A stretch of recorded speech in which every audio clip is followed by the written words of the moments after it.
بسم اللہ الرحمن الرحیم۔ شروع اللہ کے نام سے جو بڑا مہربان نہایت رحم والا ہے۔ سرد جوت کون تھا؟ متروں، انسان چار چیزوں سے بنا ہے: پون، آب، خاک، آتش۔ یہ قدرتی عناصر ہوتے ہیں۔ پھر انسان ان عناصر کی بنیاد پر فولاد بنتا ہے، پھر چاندی بنتا ہے، پھر پیتل بنتا ہے، پھر سونا بنتا ہے اور آخری حد کندن ہوتی ہے۔ نیزا پیدا ہوا تو گولڈ تھا۔ کسی نے اسے پگھلایا، بھٹی چڑھا دیا اور پکا پکا کر تار تار کر دیا اور اسے پھر پکایا۔ نیزا پک پک کر کندن بن گیا تو کسی نے اس کا ہار شنگار کیا اور کھرے دودھ سے نہلایا۔ بدن کے دھون کے 3 حصے کیے۔ ایک حصہ کمانڈر پالن کو بھیجا، دوسرا حصہ سرپنچ مکیش کمار جی کو بھیجا، تیسرا حصہ لندن مجیب صدیقی کو بھیجا۔ سرپنچ نے دودھ پی لیا اور لکھ بھیجا بڑھیا ہے۔ پالن نے دودھ پیا تو لکھ بھیجا اٹس اوکے، لیکن مجیب صدیقی نے دودھ پیا اور گھونٹ گھونٹ پیتے رہے اور خط لکھ بھیجا ابھی کچا ہے۔ کشن کو سمجھ نہ آئی تو خط لے کر پالن کے پاس گیا۔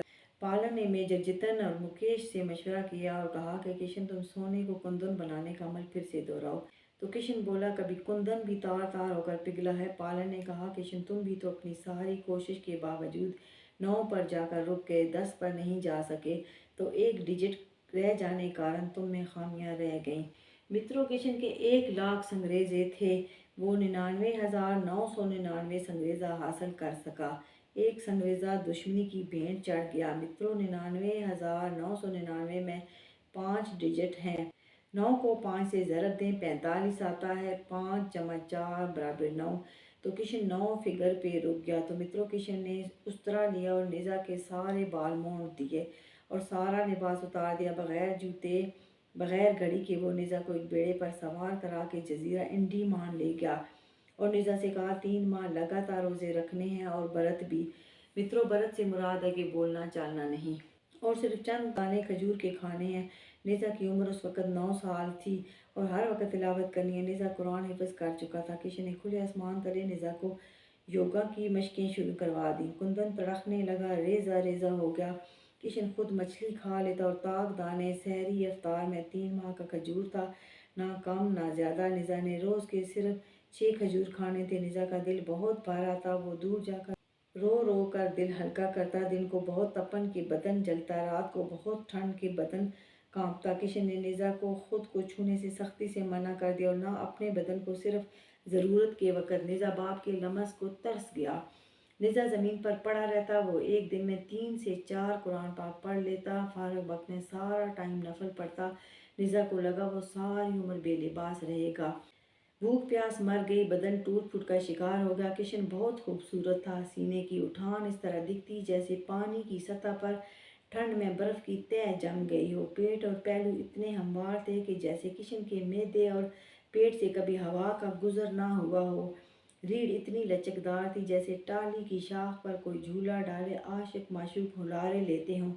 کشن کے 5 بھائی کشن کے ساتھ سروائیو کا کھیل کھیلتے تو کشن ہمیشہ ہار جاتا کہ 5 نمازوں کی طرح 5 بھائی تھے۔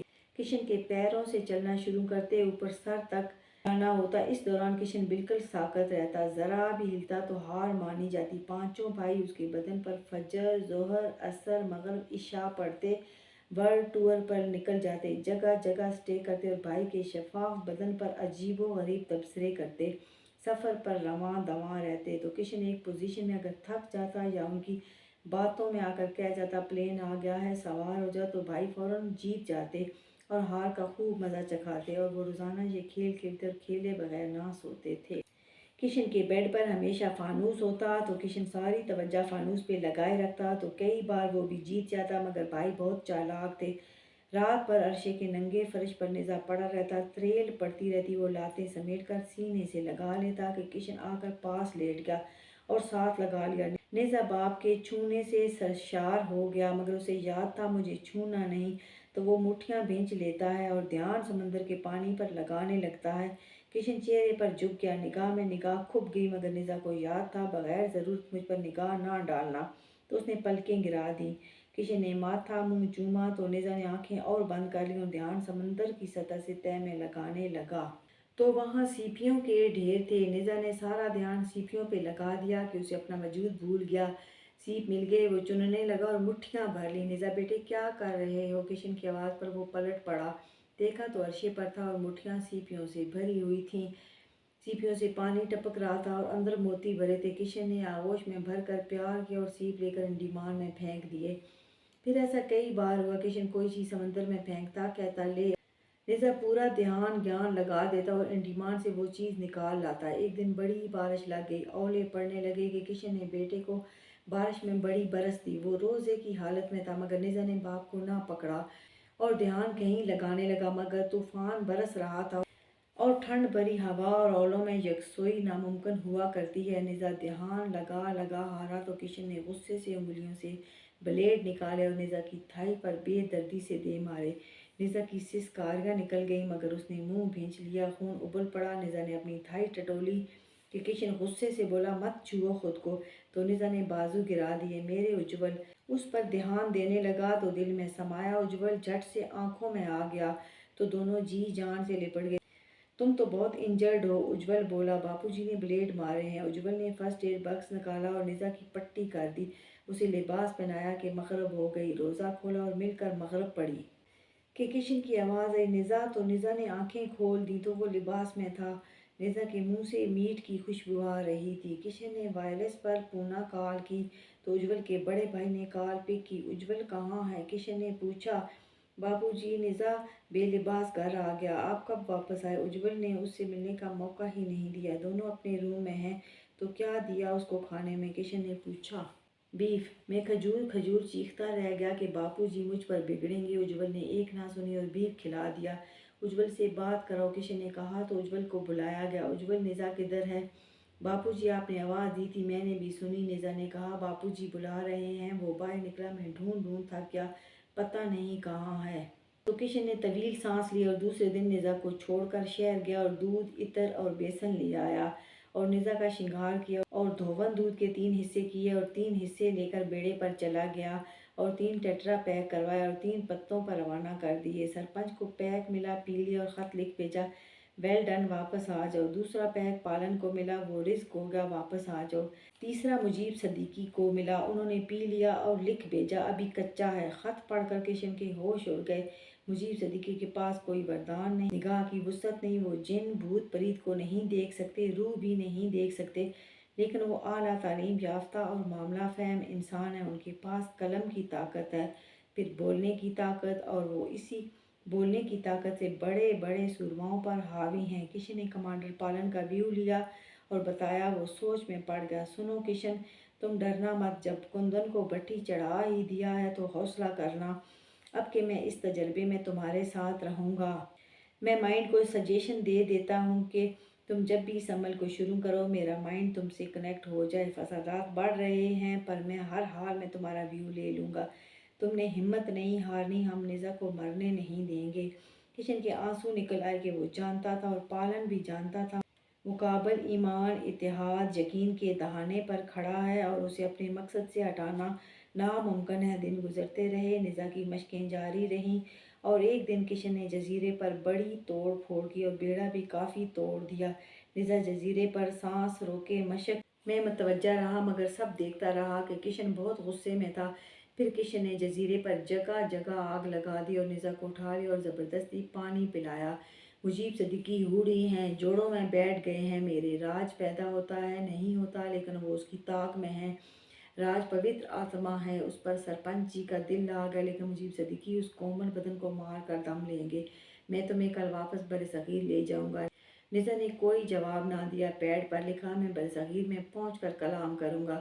کشن نے لباس دے دیا کہ یہ پہن لو اور بیڑے پر چلا گیا۔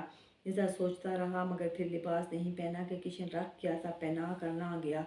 کچھ دیر بعد کشن آیا۔ نیزا، میں نے کیا کہا؟ لباس پہن لو، ہم واپس جا رہے ہیں۔ کشن نے بیٹے کو لباس پہنایا اور بیڑا واپس موڑا کہ وائرلیس پر پالن کی کال آ گئی۔ نان سینس کشن، جب مجیب صدیقی نے نیزا کو پاس نہیں کیا تو واپسی کا مطلب؟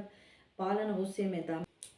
میں واپس جاؤں گا، کشن اتنا ہی بولا تو پالن نے کہا، تو برصغیر آ ذرا، میں تمہاری ٹانگیں توڑ دوں گا۔ مجیب صدیقی کا اپمان مت کرو اور ٹریننگ جاری رکھو، میں اب یہاں نہیں رکنے والا۔ کشن نے فیصلہ سنا دیا،